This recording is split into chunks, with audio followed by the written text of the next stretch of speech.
Hello everybody, welcome to my vlog, also known as video blog or video log. Basically just a little kind of blog about things that are going on in my life. I'm pretty open-minded, so it could be basically anything. My name is Danny.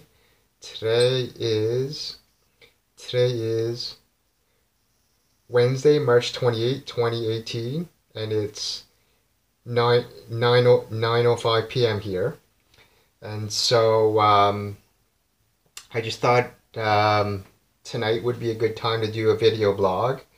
Um, First thing is, I want to show off this thing that I cooked tonight because I went to the grocery store the other day and I bought, the correct word would be, um, I've bought before Hamburger Helper.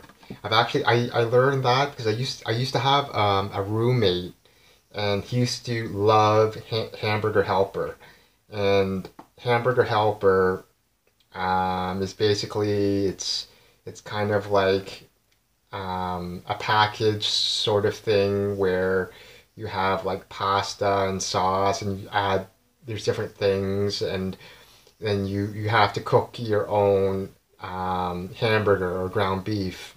And so um, I bought a bunch of those, but I accidentally bought it's called Tuna Helper. So instead of a hamburger helper, it's tuna helper. And so I accidentally bought one box of this. And so I didn't want to have to return it. So I said, oh well, I might as well try it. It's just one box, right?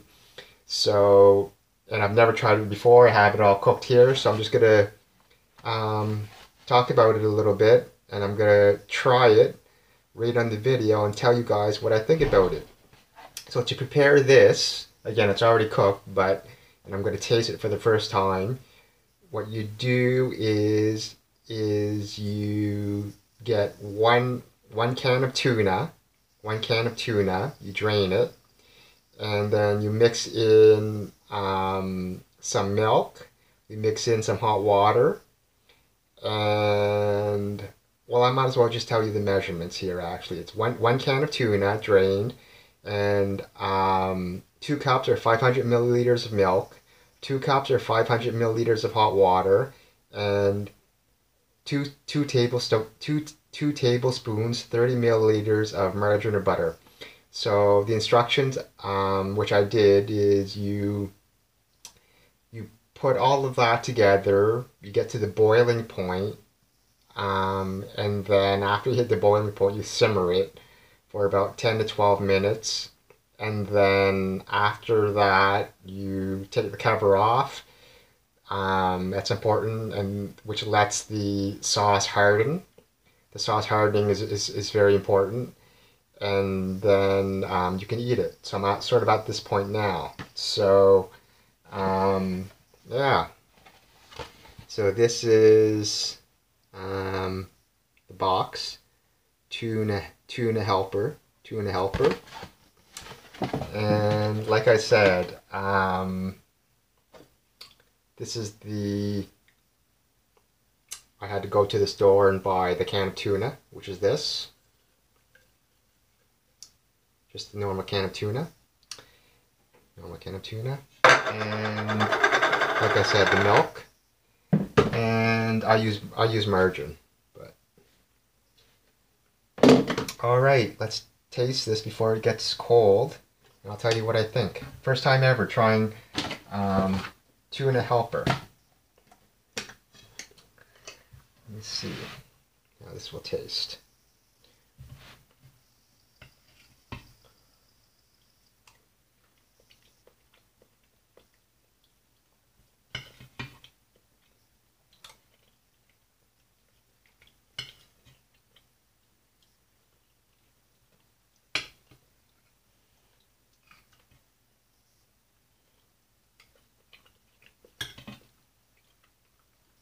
I like it. It's got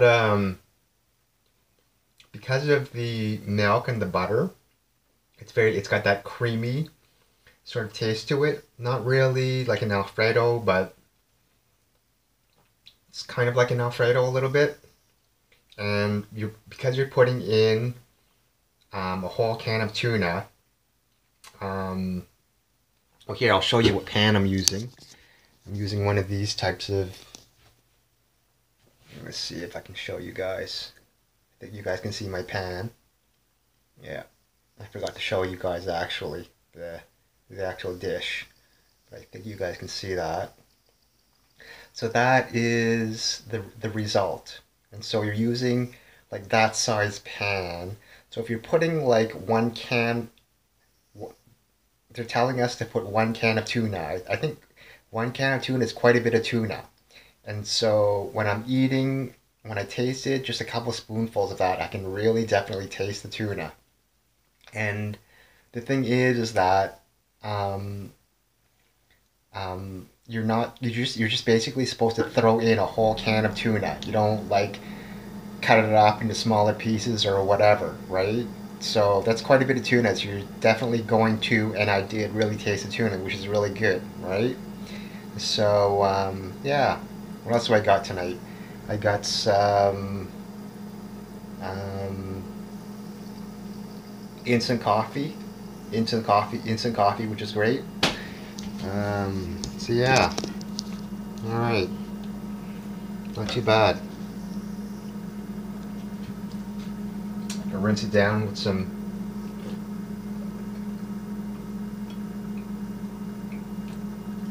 instant coffee. Try this again. Make sure I like it.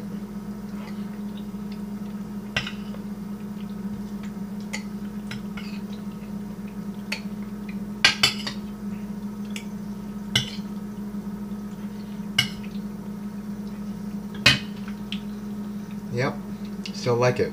Very good. Probably try it again. It's a very good change from Hamburger Helper.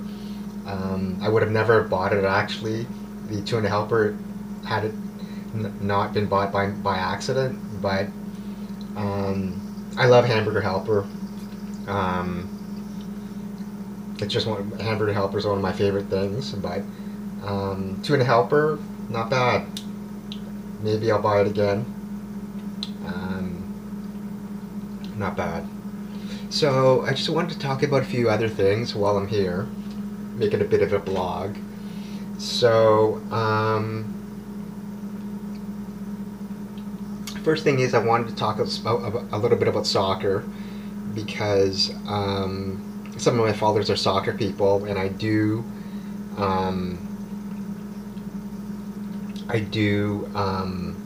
organize soccer pickups.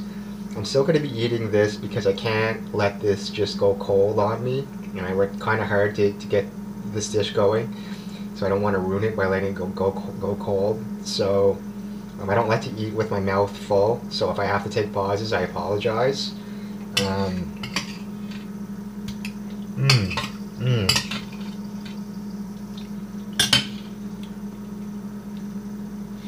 Okay, still nice and warm. So these soccer pickups. So my background is, when it comes to soccer, is I'm kind of a traditional soccer player, which means I like to stick to the official game of soccer. So official meaning soccer where it's originally played outside on grass, real grass, not turf, with all the official traditional regular soccer stuff, right? A normal soccer ball, size 5, which is a normal ball. And even when I grew up, there was no really no indoor soccer. There were gyms, but I think my coaches were really outdoor soccer coaches, and I kind of think they purposely didn't want us to play indoor, because it's kind of like, let's say if you're a tennis player and you're serious about playing tennis, you don't want your tennis players to be playing like badminton or ping pong or squash, because like you'll develop a lot of bad habits that sometimes you won't be able to get rid of those bad habits. Like if you've ever played a squash player on a tennis court, it's all wrist to them. Like they can't get rid of like that wrist action of a squash player. And so I'm trying to stick to the game of soccer, even though when we play indoor soccer, it is indoor soccer, it's not real soccer. But I always try to stick to the traditional official game of soccer, right? So,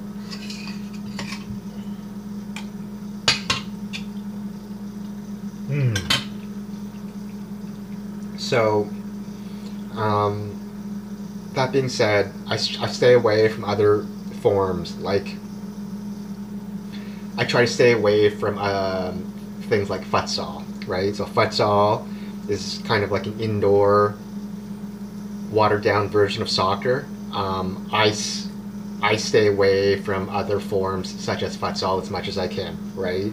So if I find that things are going into that direction, I resist. I stop, right? I don't mind, like if I have my size 5 soccer ball, if someone comes in with another size 5 regular soccer ball and they think they want to try it out, I don't mind that. But trying to use like a futsal, which is basically a size 4, it's a harder ball, completely different feel, different type of game. That's where I draw the line. That's why, like, when people try to bring futsal balls, that's where I draw the line. That can't happen, right? Because then we're going into that direction, into a completely different sport, right? With a different feel, different plays, different rules, different everything. And I want to try to stick to the traditional official game of soccer as much as I can, right? Because I don't think it's a good idea to have soccer players, like outdoor soccer players, trying to get into the bad habits of like the futsal stuff, right? That's just me. I know some organizations have been doing it, but I don't understand why. I debate it, but it's really not really a good idea, and maybe I'll talk about that a little bit as to like I get really confused as to why I'm seeing bigger, more serious, more well-respected soccer organizations in Canada here, why they're partnering up with futsal associations or leagues. I don't think it's a good idea. Two different games. One's a very watered down game. Again, you pick up really bad habits. I don't understand why they're doing that, right? It's kind of, again, getting a tennis player to play squash. Sort of that thing, right? So, if I had powers, I would sort of definitely resist.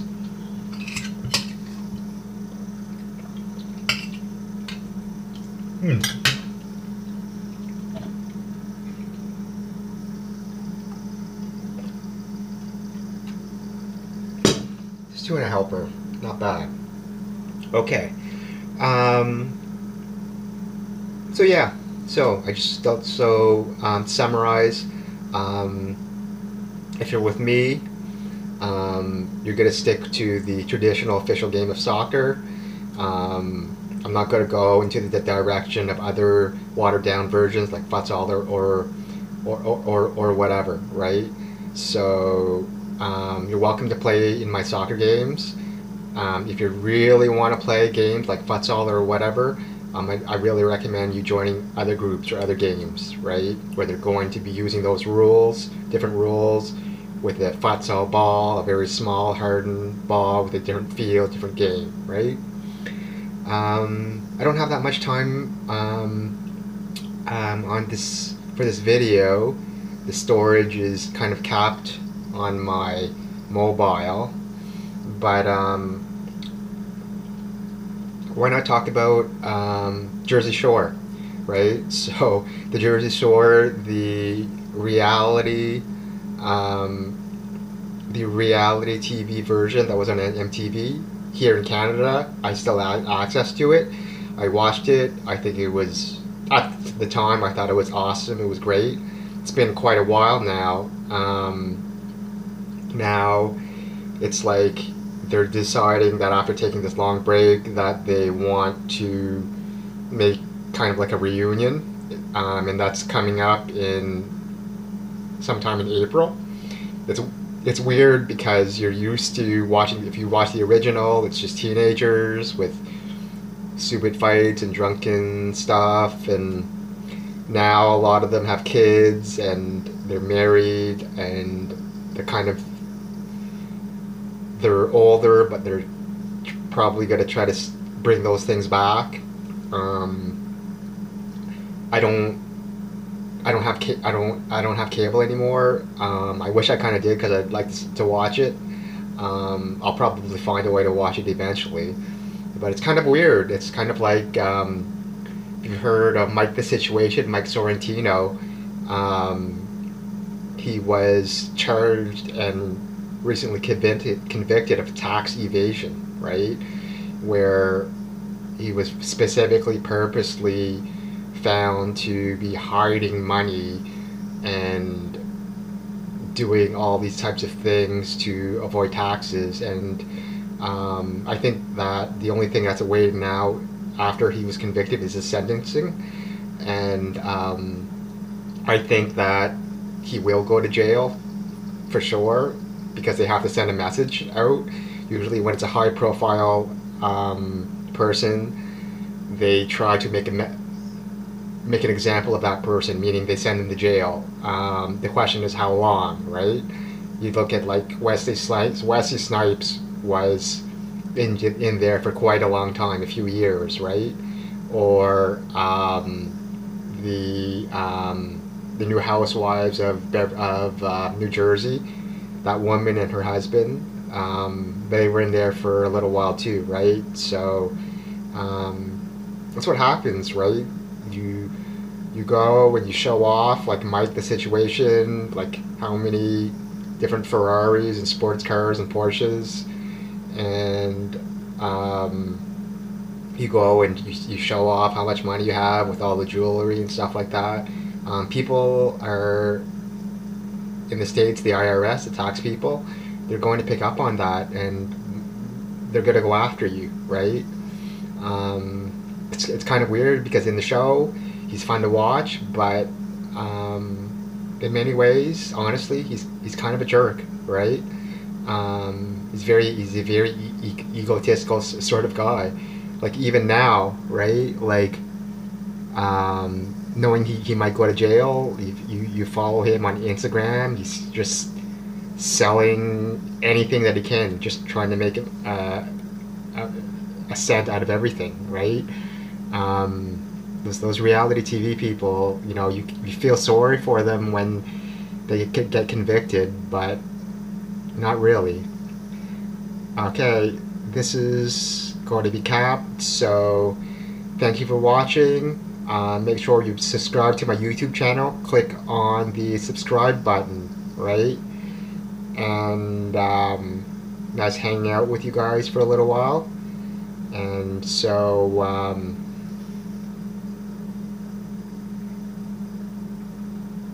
peace out.